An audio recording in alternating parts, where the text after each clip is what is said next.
माझी वैयक्तिक लढाई कुणाशीच नाही, आजही नाही. अहो, त्यांच्यापेक्षा भारतीय जनता पक्षात ओळखी माझ्या आजही जास्त आहे. कुठल्याही दिल्लीतल्या मंत्र्याला विचारून बघा, कुणाला जास्त ओळखतात, मला का त्यांना? माझे कौटुंबिक संबंध आहेत त्यांच्याशी, आहेत. सुषमा स्वराजांना मी गुरु मानते.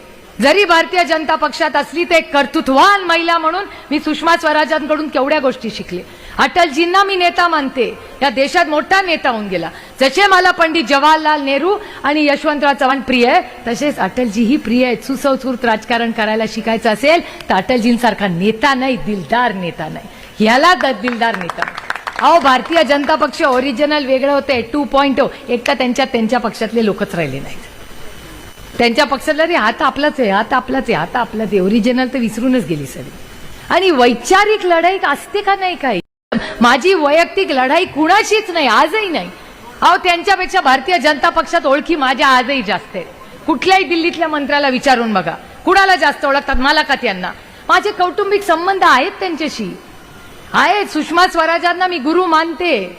जरी भारतीय जनता पक्षात असली तर एक कर्तृत्ववान महिला म्हणून मी सुषमा स्वराजांकडून केवढ्या गोष्टी शिकले. अटलजींना मी नेता मानते. या देशात